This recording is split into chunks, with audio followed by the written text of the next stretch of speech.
Hello viewers, Tollywood story এক্সপ্লেনারে তোমাদের সবাইকে স্বাগত জানিয়ে রাঙামতি তীরন্দাজের আজকের পর্বের রিভিউ আমি শুরু করছি। শুরুতেই দেখা যাচ্ছে বৃন্দা একটা সাদা শাড়ি নিয়ে এসে রাঙার দিকে ছুঁড়ে দেয়। রাঙা তো বৃন্দার এই আচরণে তার উপর খুব রেগে যাচ্ছে। বরদা এবার বৃন্দার উপর রেগে গিয়ে চেঁচিয়ে বলছে, এটা তুমি কি করছো? বৃন্দা বলছে, আমি তোমাদের এটাই বোঝাতে চাইছি যে তোমরা মিথ্যে আশা নিয়ে মিথ্যে আশা নিয়ে থেকো না। আর এটা বলতে চাইছি রাঙাকে যে আর সময় নষ্ট না করে আসল সত্যিটা সবাইকে বলে দে। একলব্যের স্ত্রী হিসেবে তোর যা অধিকার তুই পেয়ে যাবি। একলব্যের ডেড বডিটা কি তুই নিজের চোখে দেখেছিস? রাঙা বৃন্দার কথা আর সহ্য করতে না পেরে তাকে বলছে, আর একটা কথা তোর মুখ থেকে বেরোলে তোকে আমি কিন্তু তীর মেরে ফালা করে দেব। এই বলে রাঙা তার তীর ধনুক বৃন্দার দিকে তাক করে।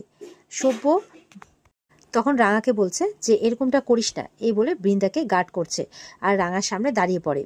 সাত্যকী তখন পাশ থেকে হাততালি মারতে মারতে রাঙাকে বলছে, তুই সকলের সামনে বড় বৌদির দিকে তীর মেরে ফালা করে দিবি?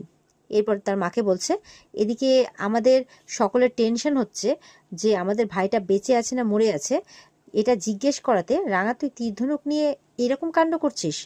ওদিকে একলব্য বন্ধ করে হঠাৎ জ্ঞান ফিরতেই নিজের বুকে যে ব্যান্ডেজটা করা আছে এটা দেখে অবাক হয়ে ভাবছে তার কি হয়েছে, তার বুকে ব্যান্ডেজই বা করা কেন।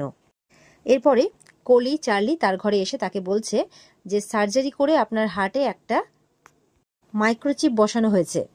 এতে আপনার হার্টবিট থেকে শুরু করে আপনার লোকেশন, আপনি কখন কি কথাবার্তা বলছেন, এই সব আমরা বুঝতে পারবো। এমনকি আপনার ব্রেন কিভাবে রিয়াক্ট করছে, আপনি কখন কি ভাবনা চিন্তা করছেন আমরা জানতে পারবো। একলব্য জিজ্ঞাসা করে যে এটা কেন বসিয়েছেন আপনারা? কলি বলছে যাতে আপনি কোনোভাবেই আমাদের চিট না করতে পারেন। এরপর একলব্য বলছে, আমি আপনাদের অনেক আগেই বলেছি এই অন্যায় কাজে আমি আপনাদের সঙ্গ দিতে পারবো না। কলি তখন একলব্যকে তার পরিবারের লোকজনকে মেরে ফেলার হুমকি দিচ্ছে আর বলছে যে আপনি তো জানেন যে আপনার পরিবারের লোকজনরা আপনার পরিবারের লোকজনদেরকে আমাদের লোকেরা কিন্তু ঘিরে রয়েছে আর গান পয়েন্টে রেখেছে, তাই আপনাকে এই কাজটা করতেই হবে। এবার আপনি যদি না করেন তাহলে বলুন, একে একে আমরা সবাইকে মারতে স্টার্ট করে দেব। একলব্য এটা শুনে কিন্তু কাঁদতে শুরু করে। তো একলব্য তো কাঁদতে শুরু করে আর মনে মনে ভাবছে যে এটা ছাড়া তার কাছে কোনো উপায় নেই, এই বলে কিন্তু মাটিতে বসে পড়ে আর কাঁদতে থাকে। এদিকে বাড়িতে সাত্যকী রাঙার তীর ধনুকের তাকটাকে নিজের বুকে নিয়ে বলছে, তুই মারবি না, তাহলে এক কাজ কর, তুই আমাকে মেরে ফেল। একলব্য বেঁচে আছে না মরে গেছে এটা জানতে চাইলে, তুই যদি মারতে চাস তাহলে তুই সবার আগে আমাকে মার। রাঙা তখন তার তীর ধনুক নামিয়ে নেয়।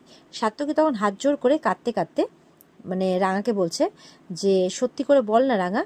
বাবাও তখন রাঙাকে এসে একই কথা জিজ্ঞাসা করে। রাঙা হাত থেকে এরপর তীর ধনুক পড়ে যায় আর সে কাঁদতে কাঁদতে মাটিতে বসে পড়ে। তারপর বৃন্দাকে গিয়ে বলে, তোরা আবার তোদের নোংরা খেলাটা শুরু করেছিস তাই তো? আমাকে তাড়ানোর জন্য নিজেদের দেওরকে মৃত বলতেও তোরা পিছু পা হচ্ছিস না, লজ্জা করছে না তোদের? কেমন মানুষ তোরা? এরপরে একলব্যের মাকে বলছে, তোর ছেলেকে আমি বাড়িতে ফিরিয়ে আনবই, এই বলে সেখান থেকে চলে যেতেই মাথা ঘুরে পড়ে যায়। বাড়ির সবাই তখন রাঙাকে নিয়ে ব্যস্ত হয়ে পড়ে আর তার চোখে মুখে জল দিতে থাকে। কি হলো এরকম বলতে থাকে আর চোখ খোল এরকম বলছে সবাই আর কি।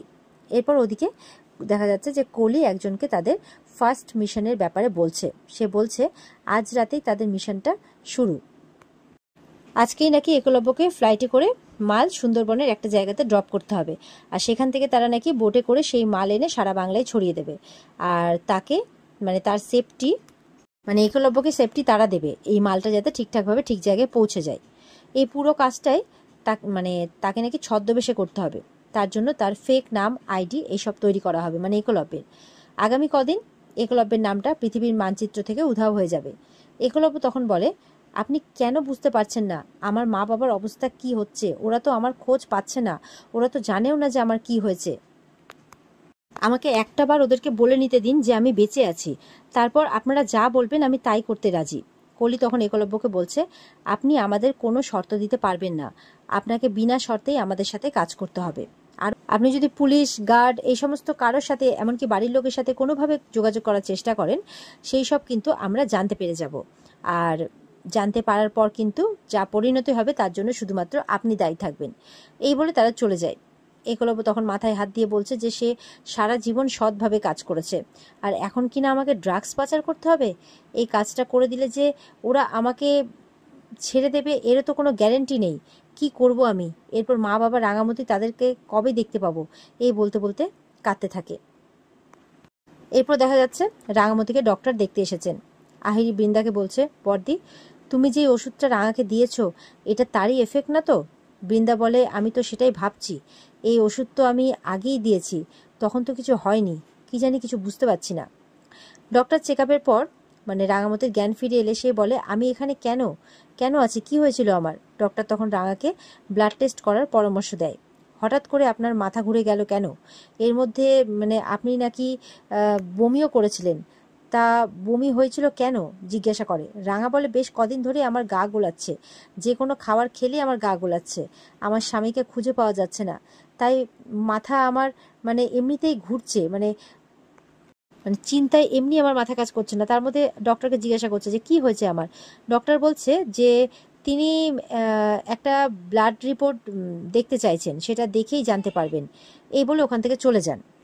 এরপর তো রাঙা বলছে যে আমাকে যে করেই হোক উড়নবাবুকে খুঁজতে যেতেই হবে, এই বলে বেড থেকে নেমে ঘর থেকে যখন বেরিয়ে যাচ্ছে তখন বৃন্দা আর আহিরি তাকে আটকে নেয়। বৃন্দা তাকে বলছে, এই শরীরে আর টেনশন নিয়ে আমাদের টেনশনটাকে আর বাড়িয়ে দিস না, এই বলে তারা চলে যায়। রাঙা এরপর সত্যজিৎবাবু এখনও তাকে কোনো ফোন করছে না জেনে, মানে উড়নবাবুর ব্যাপারে কোনো খবর দিচ্ছে না সেই ভেবে মানে একবার ওনাকে ফোন করার কথা ভাবে আর কি। এদিকে বৃন্দা আর আহিরি নিচে নেমে এলে তখন তারা দেখছে যে সত্যজিৎবাবু তাদের বাড়িতে এসেছেন আর অদিতি ওনাকে নিয়ে রাঙার ঘরে নিয়ে যাচ্ছে আর কি। বৃন্দা সন্দেহ করে সত্যজিৎবাবু সেই লোকটার ব্যাপারে কিছু জেনে ফেলেননি তো, তাই উনি রাঙার সাথে হয়তো ঘরে কি কথা বলবেন না বলবেন এই জন্য হয়তো এসেছেন। আর এটা জানার জন্য কিন্তু আহিরিকে নিয়ে রাঙার ঘরে চলে যায় বৃন্দাও, মানে সত্যজিৎবাবুর পেছন পেছন। রাঙা সত্যজিৎবাবুকে দেখতে পেয়ে উড়নবাবুর ব্যাপারে তাকে জিজ্ঞাসা করছে। সত্যজিৎবাবু কিছু বলতে যাবেন কি তখনই আহিরি আর বৃন্দাকে দেখে থেমে যান। রাঙা ওনার ইশারাটা বুঝতে পেরে অদিতিকে বলছে, ছর্দি ভাই তোরা একটু বাইরে যা না, আমি ওনার সাথে একটু আলাদা করে কথা বলতে চাই। এই একই কথা কিন্তু আহিরিকেও বলে। বৃন্দা তখন বলে, আমরা বাড়ির লোক, আমরা বাইরে কেন যাব? আমাদের দেওরের কি হয়েছে না হয়েছে সেটা সত্যজিৎ সিনহা আমাদের মানে সামনেই বলবেন, যা বলার, আমরা বাইরে যাব না। আহিরি তখন সত্যজিৎবাবুকে একলব্যের ব্যাপারে জিজ্ঞাসা করছে। বৃন্দাও জিজ্ঞাসা করছে, আপনি প্লিজ বলুন তো একলব্যের কোনো খারাপ কিছু হয়নি তো? সত্যজিৎবাবু তখন বলছেন, সেরকম কোনো কিছুই হয়নি। এরপরে উনি বলছেন যে রাঙার সাথে আমার কিছু জরুরি কথা আছে, আপনারা প্লিজ ঘরের বাইরে যান।